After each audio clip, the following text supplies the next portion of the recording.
question is, why do you think the micro lending banks are not allowed to have deposits? Like, why is that the reason? And another one is, why do you think the banks of the 60%, why don't they lend more? Okay. We can only speculate. I don't have the answer. I can only speculate. Well, I can speculate on the reason.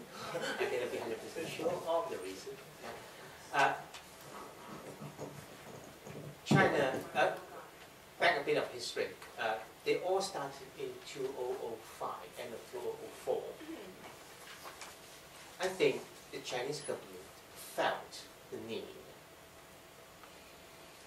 The Chinese government recognized that microfinance is becoming an accepted substance in this world, and China is lacking.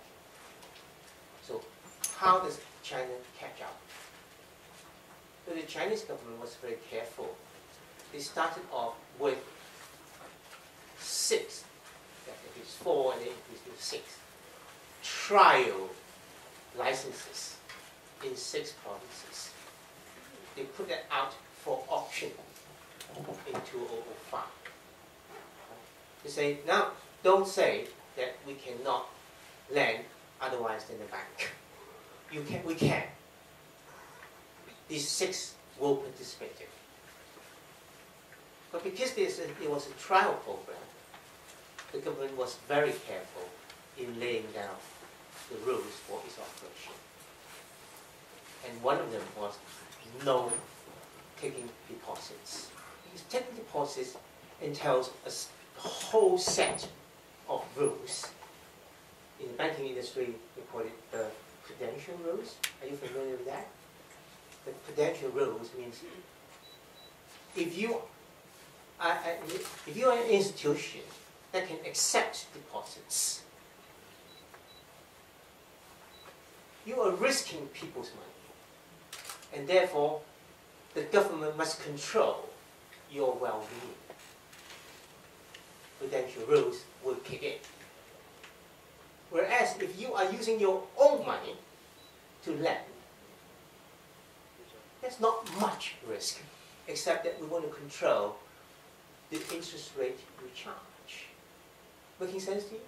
Yeah? So it's much easier to have only lending but no depositing. Yeah? And I respect that. Now, since the 6 licenses in 2005, now it's everywhere. All provinces can do microcredit companies on conditions. Right? So as I said, there's 1,222 by October in China. So answer your first question. The second question, why don't they lend more? Huh?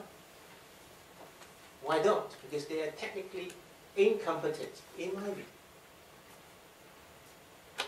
Number 2, they do not have the savings to help them boost their portfolio. Now let's work on simple arithmetic. If my loan is for 12 months, yeah, an average microfinance loan is actually for 1 year, 12 months. The mean figure, the average outstanding loan, is for 6 months, right? And therefore, if I have $100 to lend, at the end of the year, my maximum exposure is 200. I don't have any more money to lend more. Correct? So in that sense, they have maximized it. But if I'm also allowed to take savings, or I'm allowed to borrow from somebody else, not in terms of savings, but in terms of wholesale market borrowing, I will have more capital to lend more out. This actually illustrates that in China, the microfinance industry is at its quite infancy stage. Making sense to you? Thank you.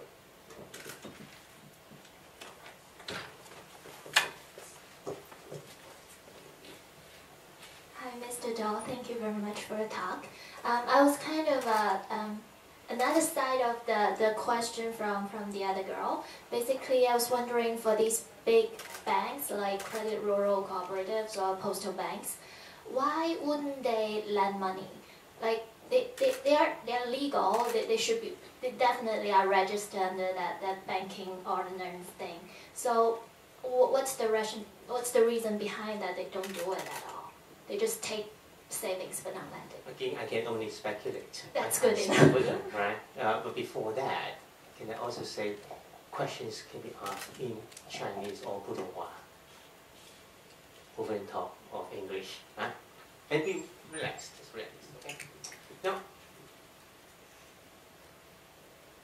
different answers to each of the entities. Postal banks. It's only 18 months ago that they were encouraged to do microfinance.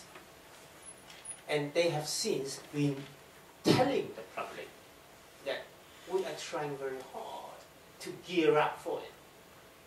But we are technically completely new to the whole thing. And we need management expertise. They have started minute little bit, but I am personally, this is a very personal view, I'm seeing a lot of potential in that. Right? I'm not discrediting it at all. Rural credit cooperative is a very different story. RCCs have their history. If you go back to until like 10 years ago, for a long time, until 10 years ago, RCCs were a part of the Agricultural Bank of China, Nonghang. And they were, Nonghang was ABC, Agricultural Bank of China. So it's mandated to look after the rural banking needs, agricultural banking needs. And when it comes to the true villages, that job was delegated to the RCCs, naturally, right? They are taking the deposits, they are lending. We didn't know of the microfinance term at that time. The lending part of RCC those days was actually seen as social welfare. If you have good enough relationship with the RCC people, you get no money. Interest is 3-4%. Default rate, guess how much? National default rate, 45%. 45%.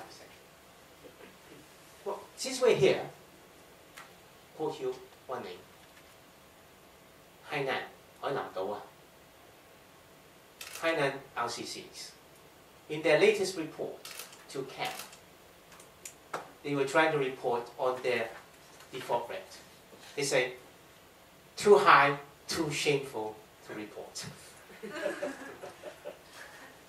But having said that, the Hainan government is, to me, the one government, one only provincial government, that has stood up to say, we want microfinance.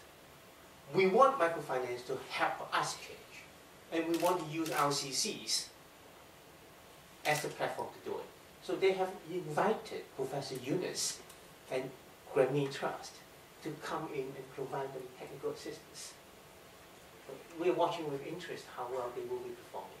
But they're the only one in China as a province, as an official as a government, to stand out and say we want it.